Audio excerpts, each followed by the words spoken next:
At dito nga ay napangiwa ang Demon Lord at hindi niya inaasahan ang pambihirang pagbabago ng lakas ng ating bida kaya.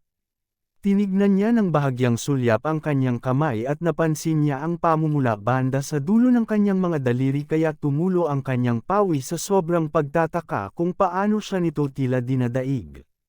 Ngunit hindi daw siya makapapayag at dito na lamang daw ang mga pakulo ni Taekyang kaya. Mariin siyang naglagay ng puwersa sa kanyang mga kamay upang buhatin ang sarili at mabilis itong bumwelo ng talon habang hawak ang kamay ng ating bida na ikinagulat naman ni Taekyang dahil tila may binabalak ang Demon Lord na gawin.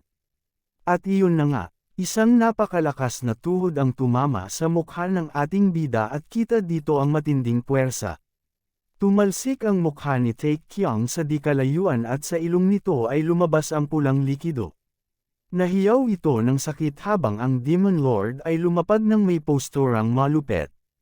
Ngumiti ang Demon Lord at mabilis na sumugod dahil malinaw na nakikita umano nito ang hangganan ng kakayanan ni Taekyang.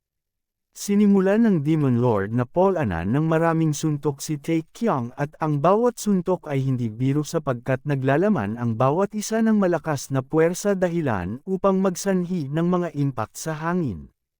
At ang tunog ng bawat bayo ay tila pumupunit ng espasyo sa paligid. Ang ating bida naman ay napapa-atras sa lakas. Hinaharang ang bawat burr at sinusubukan manatiling matatag. Habang patuloy na sinasangga ang mga atake ng Demon Lord ay pinipilit ni Taekyang na manatiling kalmado dahil alam niya sa kanyang sarili na minsan niya na itong naranasan sa unang laban nila ng Demon Lord kaya hindi niya na umano pwedeng hayaan na maulit pang muli ang pangyayaring iyon. Muli na naman na naghanda ang Demon Lord ng isang malakas na suntok at sa pagkakataong ito ay nilagyan niya ng lilang aura ang kanyang kamao. Ngumiti ito ng malademonyo na tila nais nito na lampuhin na ang ating bida. Napansin itong ating bida kaya buong lakas niya na sinalag ng kanyang dalawang kamay ang atake at nagnalit ang kanyang mga ngipin sa sobrang sakit bagamat kanya itong nasalag ay ramdam pa rin ang bigat. At nang bahagya ng mawala ang aura sa kamay ng Demon Lord ay nakakita ng pagkakataon si Taekyang kaya agad niyang hinawakan ng mahigpit ang braso ng Demon Lord at binabalak nito na basahin ang mga buto ng braso nito sa anumang paraan ngunit sa kalagitnaan ng kanyang mga iniisip ay napansin niya ang isang bagay na ipinagtaka niya. Suot ng Demon Lord ang Myriad Poison Ring kaya hindi niya namalayan na paparating na pala ang isa pang suntok sa kanya. Bahagya siyang napanganga at napuno ng pagtataka ang kanyang mga mata dahil possibly daw ba kaya na meron pang ibang Myriad Poison Ring.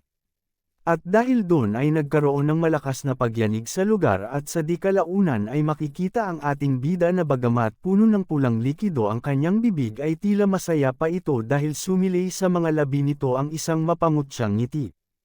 Tinignan naman siya ng Demon Lord nang may makipot na tingin at labis itong nagtataka kung ano ang nangyayari. At habang sinusubukan ni Taekyang na tumayo ay nanatili din na nakatayo lang ang Demon Lord habang pinagmamasdan si Taekyang sa kanyang pagtayo, tinanong siya ng Demon Lord kung bakit ito tumatawa. Nawala na ba daw si Taekyang sa kanyang katinuan? Lalo naman siyang tinawanan ng ating bida, dahil hindi naiintindihan ng Demon Lord ang sinasabi nito. At malamang daw na kung meron sa kanila ang nawala sa katinuan ay ang Demon Lord iyon. Mapang-asar nitong inilabas ang Myriad Poison Ring at damayla pa ito upang lalong seren ang Demon Lord dahil naging utak lamok daw ang Demon Lord at hinayaang mawala ito sa focus at hinayaan niya rin na mawala ang isang ampo-anting bagay sa kanya. Nagmamadaling tinignan naman ng Demon Lord ang kanyang kamay at nagulat ito na napalaki ang kanyang bibig sa pagbulalas ng tanong kung paano yun nangyari. Siya nga pala mga idol, dahil sa mahigpit na patakaran ni YouTube ay pansamantalang ito munang boses na to ang aking gagamitin. Kaya kung mapapansin nyo na binura ko yung ibang mga video ko at ang natira na lang po ay ang compilation dahil ito sa mahigpit na patakaran ni YouTube kaya hindi muna po tayo gagamit ng AI na boses at ito pong original na boses natin ang ating gagamitin. Maraming salamat sa pag-unawa nyo mga idol. Hanggang sa muli, bye!